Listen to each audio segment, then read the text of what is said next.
Redguards, Their History and Their Heroes. This is a publisher's proof of the initial draft of my book, Redguards, Their History and Their Heroes. The following is a collection of the tales, myths, and history of the Redguards. Much of their history is shrouded in mystery and in the mists of time. It is hard to distinguish between myths and real history. Below are the first chapters of the draft by Destry Millarg. Author's note, as translated into the modern tongue of Hammerfell. Frandar Hunding was born in 2356 in the old way of reckoning, in our beloved deserts of the old land. The traditional rule of emperors had been overthrown in 2012, and although each successive emperor remained the figurehead of the empire, his powers were very much reduced. Since that time, our people saw 300 years of almost continuous civil war between the provincial lords, warrior monks, and brigands, all fighting each other for land and power. Our people once were artisans, poets, and scholars, but the ever-evolving strife made the way the sword inevitable. The song of the blade through the air, through flesh and bone, its ring against armor, an answer to our prayers.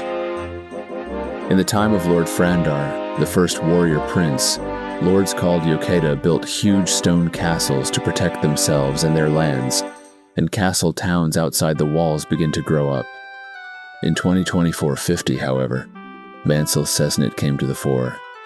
He became the Elden Yokeda, or military dictator, and for 8 years succeeded in gaining control of almost the whole empire. When Cessnit was assassinated in 2025-3, a sick commoner took over the government. Randik Torn continued the work of unifying the empire, which Cessnit had begun, ruthlessly putting down any traces of insurrection. He revived the old gulf between the warriors, the sword singers, Sick, and the commoners by introducing restrictions on the wearing of swords. Torn's sword hunt, as it was known, meant that only the singers were allowed to wear swords, which distinguished them from the rest of the population.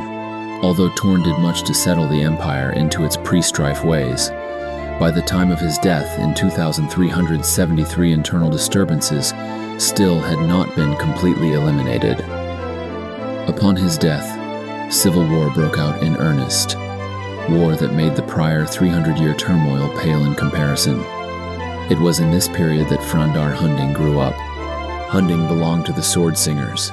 This element of empire society grew from the desert artisans and was initially recruited from the young sons and daughters of the high families. They built the first temple to the unknown gods of war and built a training hall, the Hall of the Virtues of War. Within a few generations, the way of the sword, the song of the blade, had become their life. The people of the blade kept their poetry and artisanship in building beautiful swords, woven with magic and powers from the unknown gods. The greatest among them became known as Ansei, or Saints of the Sword. Each of these began their own training schools teaching their individual way of the sword. Those Ansei of the highest virtue wandered the countryside engaging in battle, righting wrongs, and seeking to end the strife. To sum it up, Hunding was a sword singer, a master Ansei at a time when the peak of the strife was reborn out of the chaos of Torn's death. Many singers put up their swords and became artists, for the pull of the artisan heritage was strong. But others, like Hunding, pursued the ideal of the warrior searching for enlightenment through the perilous paths of the sword. Duels of revenge and tests of skill were commonplace, and fencing schools multiplied. Frandar de Hunding, Hel Ansei. No Shira, or as he is commonly known, Frandar Hunding, was born in the far desert marches, in the province of High Desert. Hunding is the name of the high desert region near where he was born. No Shira means noble person or person of noble birth, and Hel Ansei is his title of sword sainthood. Hunding's ancestors reach back to the beginning of recorded time in the high desert and were artisans and mystics. His grandfather was a retainer of the Elden Yokeda, Mansell Cessnit, and led many of the battles of unification prior to Cessnit's assassination. When he was 14, Hunding's father died in one of the many insurrections, and he was left to support his mother and 4 brothers.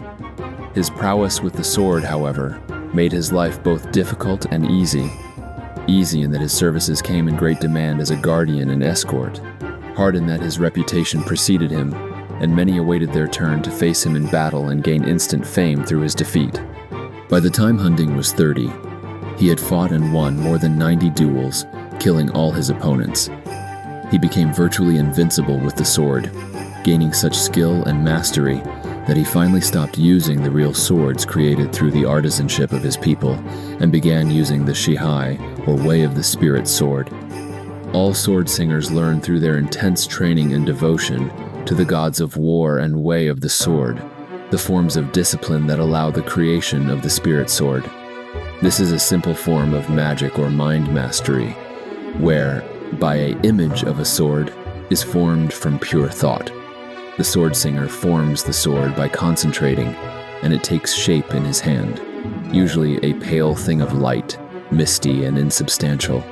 A thing of beauty, perhaps, a symbol of devotion to the Way and the gods, but no weapon. However, those Ansei of the highest level in sensitivity and those with talent in magic can, at times of stress, form a spirit sword, the Shihai, which is far more than light and air. It is an unstoppable weapon of great might, a weapon which can never be taken from the owner without also taking his mind. The Shihai became Hunding's weapon, and with this he slew bands of brigands and wandering monsters that infested the land. Finally, upon finishing his 90th duel, defeating the evil Lord Janak and his 7 Lich followers, he was satisfied that he was indeed invincible. Hunding then turned to formulating his philosophy of the Way of the Sword. Sika. He wrote his learnings down in the Book of Circles while living as a hermit in a cave in the mountains of High Desert in his 60th year. In that year, Hunding, having enlisted in the many battles of the Empire, defeating all opponents, had thought himself ready for death, and retired to his cave to capture his strategy and mystical visions, to share with other sword singers. It was after his completion of the Scroll of the Circle that the singers found him composing his death poem and preparing to join the gods of war in final rest. At 60, he was a vigorous man who thought himself through with life, but his people, the sword singers, needed him. They needed him as never before. Torn's sword hunt had separated the singers from the common people, and the rise of the last emperor began the last great strife of the Desert Empire. The emperor and his consort, Elisa's final effort to wrest control of the empire from the people by destroying the sword singers. Sick, Hera vowed to search out every singer with his brigand army composed of orcs and cast-offs of the wars of the empire, and to scourge them from the face of the planet. The sword singers were never a numerous people. The harsh desert kept the births few, and growing up in the unforgiving wastes eliminated all but those of iron spirit and will. Thus, the final strife, which became known as the War of the Singers, found the people of the sword unprepared and unready to join together their individually great skills into an army that could defend their homes and lives.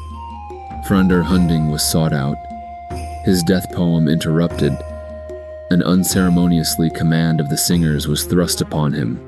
To the unknown gods of war, great thanks is owed that Hunding had the time in his cave to write down his years of accumulated wisdom, of strategy, of the Way of the Shihai. The singers fled from their camps up into the desert hills and mountains, fled to the foot of Hatu, the father of mountains, where Hunding had gone to write in peace and to die, and there these remnants formed into the army of the Circle. They learned Hunding's way, his strategies, his tactics, and the final great vision for a master stroke. Hunding devised a plan of 7 battles leading the armies of Hera further and further into the wilderness to the foot of Hatu, where the final battle could be fought. Hunding called his plan the Hammer and the Anvil. With each battle, Hunding's singers would further learn his strategies and tactics, grow strong in the use of the Shihai, and be ready to defeat their opponents in the 7th battle. And thus it was The 6 first battles were waged, each neither victory or defeat, each leading to the next, the larger armies of Hera following the small army of Hunding. Outnumbered 30-1, the singers never faltered from the way. The stage was set. Hera and his army maneuvered to the base of Hatu Mountain, where the hammer blow was delivered. The battle was pitched, and many singers fell that day. Hunding knew that the singers who lived would be few, but Hera and his empire of evil would not live, and so it went. At the end, Hunding and less than 20,000 singers survived the day, but no army of evil was left to pillage and murder. More than 300,000 fell that day on Hatu. Of those who were left to run and live, all were scattered to the 4 winds and organized force no more. The singers packed their lives, folded their tents, mourned their dead, and followed Hunding to the great port city of Arch in the province of Seawind. There Hunding had a flotilla of ships waiting. The singers left their desert for a new land. No longer welcome in the desert empire, they left to be sung about and spoken of in legend. The final great warrior, the singers of Shehai, the Book of Circles, all leaving that land where their virtue was unappreciated. Red with blood, they were in the eyes of the gentle citizenry, never mind that they had saved them from a great evil. The singers vowed to learn new ways as they traveled across the great ocean to their new land, to adopt a new name, but to honor the past. In honor of their final battle, they named their new land Hammerfell and adopted the name Redguards. In honor to Hunding, the great warrior prince, each household in Hammerfell has a place by the hearth, an alcove really, just a niche, big enough to hold the scroll, the Book of Circles,